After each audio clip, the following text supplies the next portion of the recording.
Hello friends, welcome to CMC Indore.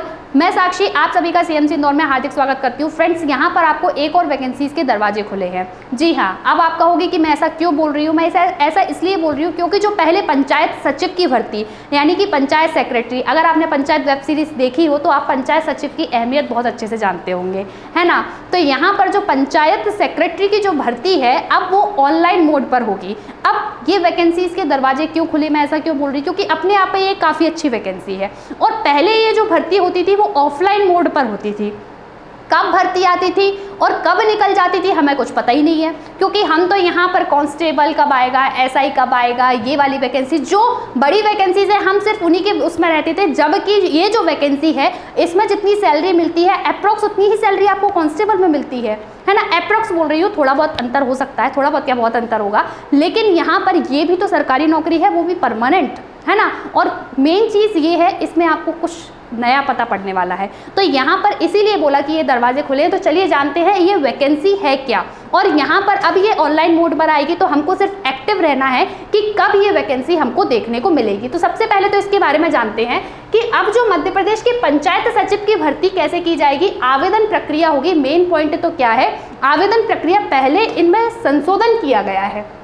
संशोधन कैसे कि अब मेन जो भर्ती की जाएगी वो ऑनलाइन माध्यम से की जाएगी। पहले कैसे की जाती थी, ऑफलाइन, और अब कैसे की जाएगी, ऑनलाइन मोड पर। क्योंकि जब कोई चीज़ ऑनलाइन हो जाती है ना तो वहाँ पर धांधली होने के चांसेस ना के बराबर हो जाते हैं। वहाँ पर बिल्कुल फेयर चीज़ें होती हैं क्योंकि ऑनलाइन मोड पर एग्ज़ाम होगा। ऑनलाइन मोड पर अगर कोई चीज़ है तो मतलब आप एक तरीके से किसी पर ब्लेम नहीं कर सकते कि हमें पंचायत सचिव नहीं बनाया, वो तो संबंधित का रिश्तेदार था सरपंच का, इसलिए उसको बना दिया। अब यहाँ पर ऐसी चीज़ें खत्म होने की कगार पर है।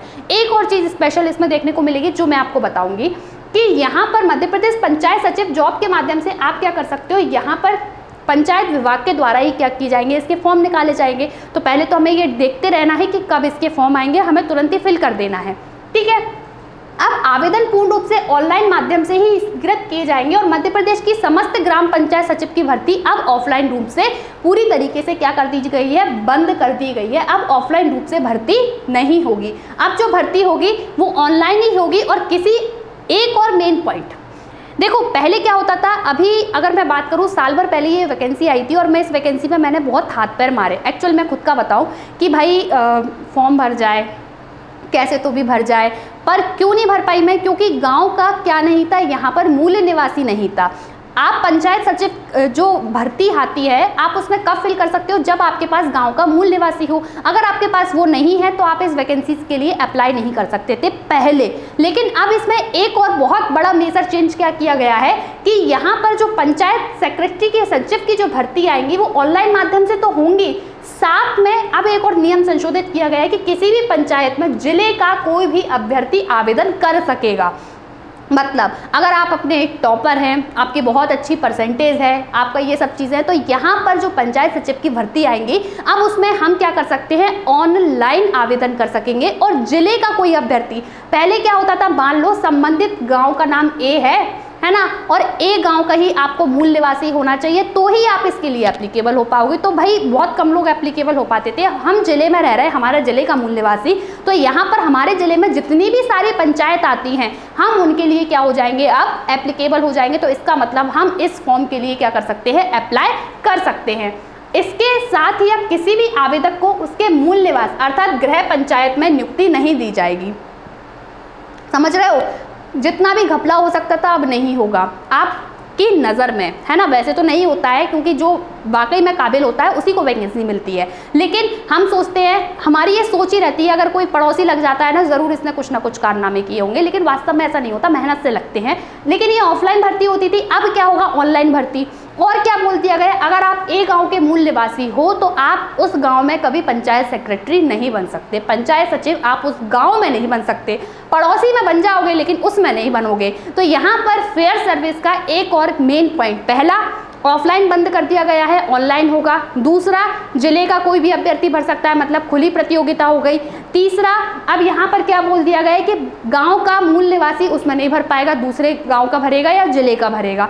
तीसरा, तो यहाँ पर ऐसा नहीं है कि सरपंच अपने घर वालों को दे दे या कोई दे दे, मतलब इस तरीके से यहाँ पर क्या होगा, जो सर्विस होगी अब फेयर सर्विस यहाँ पर आपको पंचायत सेक्रेटरी के देखने को मिलेगी।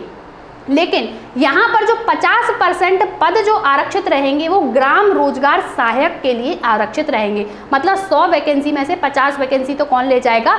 ग्राम रोजगार सहायक ले जाएगा। एक और चीज़, अब यहाँ पर जो जानकारी मिलेगी वो आपको ग्राम पंचायत का जो ऑफिशियल पोर्टल है वहाँ पर ही देखने को मिलेगी और वहीं से आवेदन स्वीकार किए जाएंगे। और अगर आपका आवेदन अस्वीकार कर दिया गया है तो यहीं पर बता दिया जाएगा। और आवेदक जो यहाँ पर फॉर्म डालेंगे उसको क्या होना चाहिए? उस जो गांव में, जिस जिले में वो गांव लगता है उस जिले का क्या होना चाहिए? मूल निवासी होना चाहिए। और साथ में यहाँ पर मतदाता सूची में पंजीकृत हो और जनवरी को ही, जैसे कि मान लो 21 साल का आप 18 साल में वोट डालते हो, है ना, अभी तक आपने वोटर कार्ड नहीं बनवाया तो वोटर कार्ड बनवाना यहाँ पर कंपलसरी उन्होंने बोल दिया गया है ना। अब यहाँ पर ऑनलाइन आवेदन प्राप्त होंगे, फिर उनकी जांच की जाएगी, फिर आपका देखा जाएगा जो आपकी उच्चतर माध्यमिक परीक्षा है। और उच्च माध्यमिक परीक्षा मतलब यहाँ पर 10, 12 ग्रेजुएशन, 10, 12th में प्राप्त अंकों के परसेंटेज के कुल योग, मतलब यहाँ पर 10th प्लस 12th की परसेंटेज का आपका योग देखा जाएगा। उसके आधार पर क्या बनाई जाएगी? SC, ST और OBC, EWS इन सब की अलग से प्रावीण्य सूची, मतलब यहाँ पर सूची तैयार की जाएगी। समझ रहे हो बात को? 10th 12th की परसेंटेज के बेस पर पंचायत सचिव की भर्ती होगी, है ना। मेन पॉइंट यही है। अगर आपकी परसेंटेज बहुत अच्छी है तो आप इसके लिए प्रबल दावेदारी यहाँ पर रखते हो।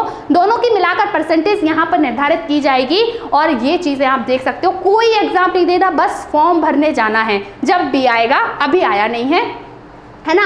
और इसके अलावा पंचायत सचिव की भर्ती में उच्चतर माध्यमिक परीक्षा, उच्च माध्यमिक परीक्षा में अंकों के आधार पर जो फाइनल मेरिट लिस्ट है वो तैयार होगी और इसको बाद जो जिला पंचायत के सूचना पटल पर पूरी की पूरी वेबसाइट पर मेरिट लिस्ट आएगी कि भाई संबंधित के इतने अंक थे, संबंधित के इतने अंक थे, फर्जीवाड़ा या फिर कोई भी किसी तरीके का कोई यहाँ पर काम नहीं होगा। जो भी चीज़ें होंगी आप खुद दे सकते हो। अगर आपकी उतनी परसेंटेज है तो आप पंचायत सचिव बन पाओगे, अगर आपकी परसेंटेज 10th 12th में नहीं है तो फिर नहीं बन पाएंगे, अगर आपसे किसी और की खुदा ना खास्ता ज़्यादा हो गई तो।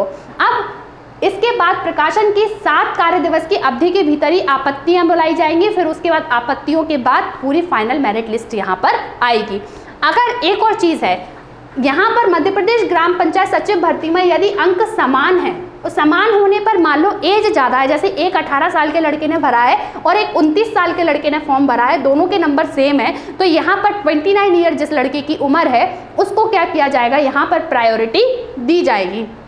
इसके अलावा मध्य प्रदेश ग्राम पंचायत सचिव भर्ती में किसी भी आवेदक को उसके मूल निवास अर्थात गृह पंचायत में नियुक्ति नहीं होगी और साथ में मूल निवासी के प्रमाणन के रूप में मतदाता सूची में नाम रजिस्टर्ड होना चाहिए। तो ये सब कुछ इसके अंतर्गत बताया गया है। उसके बाद रिक्त संख्या का 25% की एक वेटिंग लिस्ट भी होगी और वेटिंग लिस्ट भी यहाँ पर जारी की जाएगी। ओके, ये सब चीज़ें यहाँ पर बताया गया है और पूर्णता प्रक्रिया कैसी होगी? ऑनलाइन होगी और पंचायत विभाग के पोर्टल पर अगर जब भी वैकेंसी आती है तो हम इसको ऑनलाइन देख सकते हैं। तो फ्रेंड्स, हमारे लिए एक और नई वैकेंसी का यहाँ पर शुभारंभ हुआ है सरकार की तरफ से, वो भी ऑनलाइन मोड पर। तो आपको ये जानकारी कैसी लगी कमेंट बॉक्स में कमेंट करके ज़रूर बताएंगे। वीडियो को लाइक और शेयर करें, चैनल को सब्सक्राइब करें। Thank you so much.